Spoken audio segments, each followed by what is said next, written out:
So, first up, I apologize if I sneeze or eyes water or whatever. I have an allergic reaction to something, and the way my allergies work, they go on even when I remove myself from whatever the heck it was that I'm allergic to. Oh, God. Oh. So, apologies on that regard.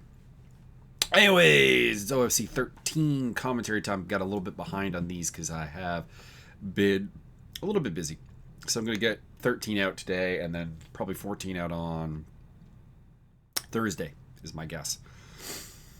This one's one that I've been looking forward to for a long time because we got a guy here in Toby the Ghost, Tobias Garcia, the whitest Mexican you've ever seen, who's been very involved within the community and finally got to make his OFC debut against R.J. El Diablo Pinheiro at welterweight at OFC 13. Of course, OFC 13, the crowning of the first welterweight champion, so a big night to make a statement for yourself.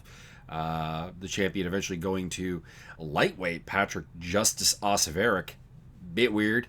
Came up short in the 155 tournament. Got the job done in the 170 tournament. I am sorry. Oh, God. Oh. Tournament and other actions. Peach Fuzz 40 made his debut. Sean Hybrid Smith got a big win. Steve Nuker Lenier got a big win. We got some movement towards the bantamweight tournament with Christian the Terminator Von Peebles getting a win.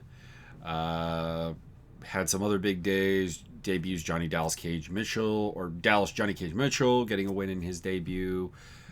Cole McRae, the Too Swole one, getting a win in his debut. So a lot of big action here on the 13th event, which was this one? Hang on, let me pull up the event data real quick. I'm trying to remember where this was in simulated terms.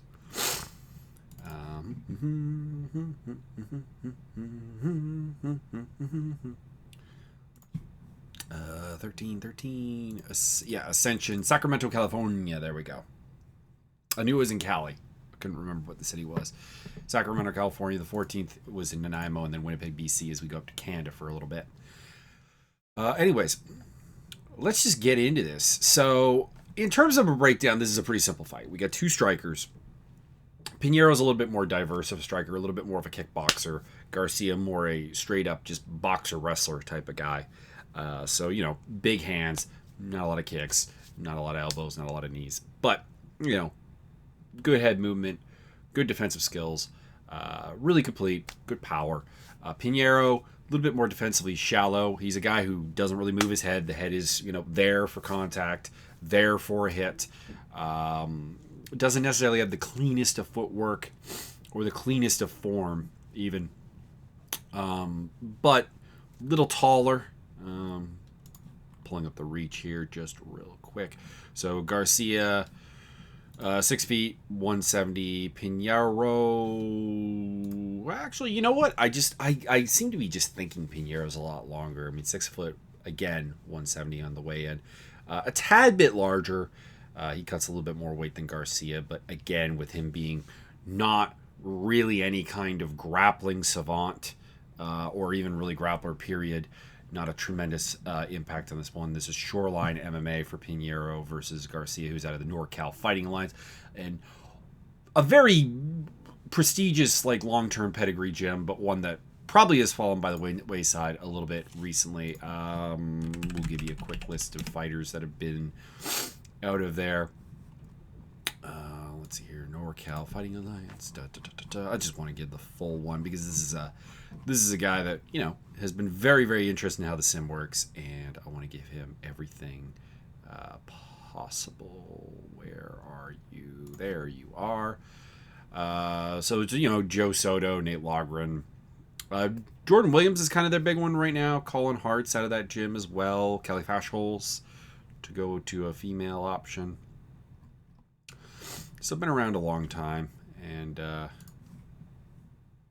don't really have anything else to add to that, really. They're out of Santa Rosa, California. Also seeing that there's a NorCal Viper Training Center, which I really need to check out at some point. No notable fighters, but maybe something to add to the old stuff here. So, pair of bangers, and I'm sure it's going to be a fun fight. Well, I know it's a fun fight. This has been doing after the fact, but I think it'll be a really solid, as long as I don't sneeze and don't have to keep itching my eyes, fight. Here we go at 170 pounds, an alternate belt that could get a title shot if there's some injuries needed. We have 7-0 Toby the Ghost Garcia. We have 8-1 R.J. Diablo Pinheiro, so the Devil versus the Ghost. Here we go. Not expecting much of a ground game here. Both guys coming out here and not really wasting any time at all with the feeling out process. Pinheiro throwing bombs. Garcia doing a good job of avoiding the worst of it. Not a lot of clean contact. I think that's the big thing that's gone on here. I mean, we're 30 seconds into the fight, so I'm not going to pretend that there's a tremendous amount of going on here. But we're seeing Garcia managing to roll, managing to use head movement to negate a lot of what Pinheiro's doing, while Garcia throwing back with venom, with power, and Pinheiro just kind of eating it, if we're being completely honest. Pinheiro, not any head movement. Kind of like, I'm trying to think of a great example here, but like maybe like a Pedro Garza style fighting style in MMA, or Jeremy Stevens maybe is a great example.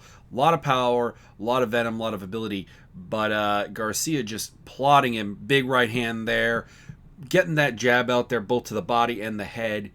Good left hook, good right hand there. Again, Pinheiro throwing, but he's leaving it very open to counters, and he gets stumbled with a big right hand counter from Garcia here about a minute and a half into the fight. Garcia thinks about the takedown for a moment. There was a quick clinch there, quick shot in. Kind of abandons it, though. Throws a couple more punches. I think that was probably the good idea. He's getting the better of the stand-up right now. I don't think there's any need to take Pinheiro to the ground. Pinheiro throwing at a low kick there. Going to the body there. Okay, that did hurt Garcia, I think. Garcia a little bit unprepared for like the kicking aspects. I think Pinheiro needs to throw more of those kicks. But instead, he's trying to step in and throw a big elbow there. Doesn't land. Doesn't even come close. Garcia hits a hook to the body and then a little bit of an uppercut of his own there.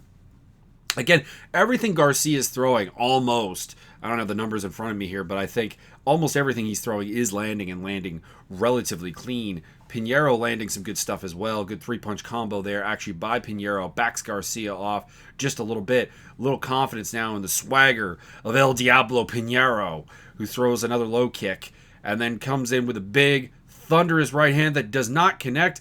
Garcia slides around it, hits a big overhand right hand of his own, follows it up with a left hook to the body. Pinheiro in trouble, flurry of punches, and Pinheiro crashes to the ground. It is, I think, over. A little bit of ground and pound there. I don't think that was necessary at all. I think Pinheiro was done. So Toby the Ghost Garcia is the winner here in this alternate bout in the welterweight GP. And, I mean, I don't know where you go from here with Garcia necessarily. This is a first win. It's a little bit hard to say. What does this mean? Pinheiro is not exactly a proven commodity either. You're going to have a champion at the end of this card that's going to really lead to some interesting things within the division.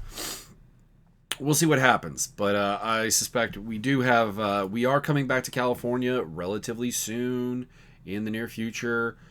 We got fight card in Vegas that could be a potential look at for a new booking.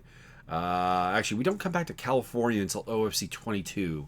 That's when we visit San Jose. We also have Portland on the calendar for OFC 23. So there is going to be some West Coast action. We'll see what can happen here. Even the card coming up in Texas wouldn't be out of the equation. I imagine we're going to San Antonio, Texas. For OFC 21, so I think any of these could potentially be something to look at in the upcoming future here. We'll see what happens. So Garcia, your winner here, moves to an 8-0 perfect record. 5 wins by stoppage by TKO, 3 wins by decision. We'll see what he can do next time out.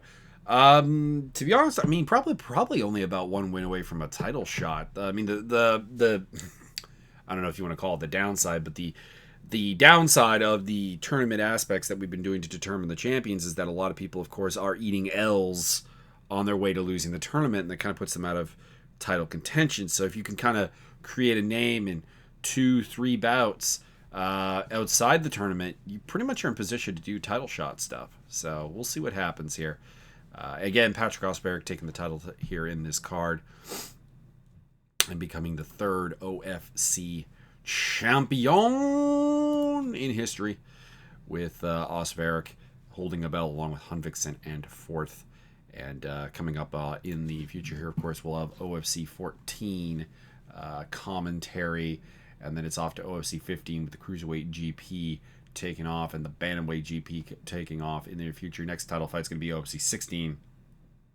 Jason Forth versus Thomas Volkert, and another title fight at OFC 17 between Joaquin Hunvikson and Zeljko Milosevic. So get ready for those actions, because I think they're going to be action-packed, destroyer of worlds, and I think those are going to be a treat.